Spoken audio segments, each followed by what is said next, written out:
Zhurma e makinerive të betonit është ajo çfarë e veçon Tiranën nga shumë kryeqytete të tjerë të rajonit dhe të Europës. Qyteti është transformuar me shpejtësi vitet e fundit, bazuar në të ashtu quajturin plani francez, i miratuar 14 vite më parë, kur Bashkia e Tiranës drejtohej nga kryeministri aktual Edi Rama. Kryeqyteti shqiptar ofron një përzierje urbane me ndërtesa shumë ngjyrshë të stilit modern dhe atij komunist, shumë kafene dhe pak monumente historike që dëshmojnë për të kaluarën e saj. Vetëm në 10 vjeçarin e fundit, Këshilli Kombëtar i Territorit dhe i Ujit, i drejtuar nga kryeministri Rama, ka miratuar lejet për ndërtimin e 139 kullave në Tiranë. Sipas të dhënave të publikuara nga Agjencia e Zhvillimit të Territorit, më shumë se gjysma e këtyre objekteve shkojnë me lartësi nga 24 deri në 100 kate. Ndër projektet shumëkatëshe të miratuara në periudhën 2022-2024, lejet aktive për projektet me lartësinë më të madhe i përkasin 10 kullave, nga të cilat vetëm një prej tyre është në proces ndërtimi, ndërsa të tjerat mbeten ende në letër. Kështu, Bond Tower është planifikuar të ndërtohet në rrugën Dritan Hoxha në pjesën perëndimore të Tiranës.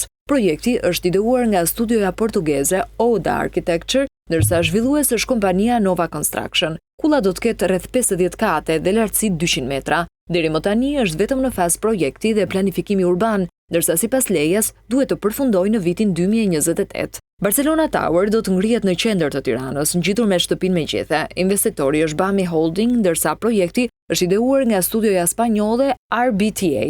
Ndërtesa do të ketë 50 kate mbi tokë dhe 6 kate nën tokë me lartësi 202 metra. Projekti ka marrë miratimin e zhvillimit, por ndërtimi nuk ka filluar ende. Lana Riverside Residence. Ky projekt ndodhet në bulevardin Gjergj Fishta, në zonën e ish Universitetit të Tiranës. Është projektuar nga Marco Casamonti and Partners dhe X-Plan Studio, ndërsa zhvillues është kompania Forever Construction. Kulla parashikon 56 kate mbi tokë dhe 6 kate nën tokë me një lartësi për 204.5 metrash. Deri më tani figuron vetëm si projekt i planifikuar. Mount Tirana po ndërtohet në rrugën e Barikadave pas teatrit të operas dhe baletit. Zhvillues është Nova Construction, ndërsa projektin e ka ideuar studioja daneze Sebra Architects. Kulla do të ketë 58 kate dhe do të arrijë një lartësi për 205 metrash. Ajo po ngrihet në një zonë që më parë ka qenë lulishte, shka ka shkaktuar protesta lokale. Sipas të dhënave nga kompania Ales Construction, punimet janë në fazë zhvillimi dhe përfundimi pritet pas vitit 2025. Papuli Tower është projektuar për të ngritur në rrugën e Kavajës me zhvillues kompaninë Classic S&J SHPK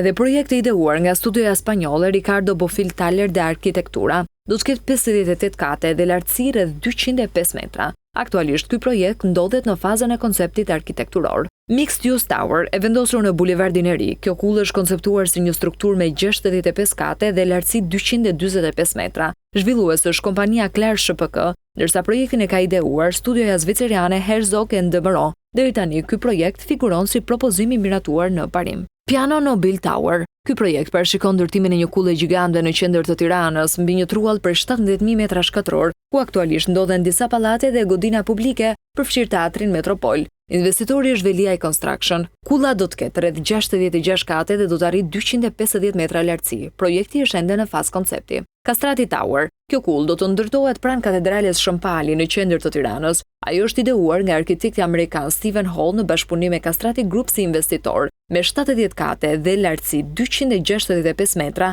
ajo parashikohet të jetë një nga ndërtesat më të larta në Ballkan. Projekti është prezantuar publikisht, por ndodhet ende në fazë koncepti. Grand Park Skyline. Ky projekt parashikon ndërtimin e 3 kullave në hyrje të parkut të madh të liçenit artificial. Projekti është realizuar nga arkitekti zviceran Valerio Olgiati me porosi të kompanisë X1. Kompleksi do të ketë kulla 40, 51 dhe 71 kate me kullën më të lartë që arrin 268 metra. Ai do të shërbejë për apartamente, hotel dhe qendër tregtare. Projekti ka marrë lejen e zhvillimit në korrik 2024, por ende nuk ka nisur ndërtimet. Tirana Society Tower është projekti fitues i konkursit të zhvilluar më 29 korrik 2024 nga arkitekti Kilian Alejandro Aravena dhe studioja Elemental. Ndërtues do të jenë kompanitë shqiptare Delta SHPK dhe Tekno Alp SHPK.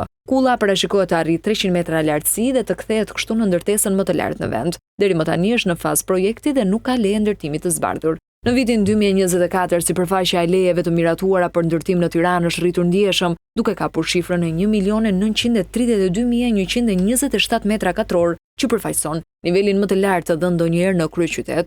Megjithatë, ngërçi në financim duket se po mban pezull 10 projekte, jo vetëm ekspertët, por edhe Banka e Shqipërisë ka pranuar se sektori i ndërtimit në ndryshim me periudhën para vitit 2018 nuk po financohet nga kredia bankare. Kjo sepse bankat janë më skeptike me financimin e projekteve në ndërtim çka e bën edhe më të dyshim burimin e parave dhe përmbushjen e një vizioni që lidhet me Tiranën e planit francez.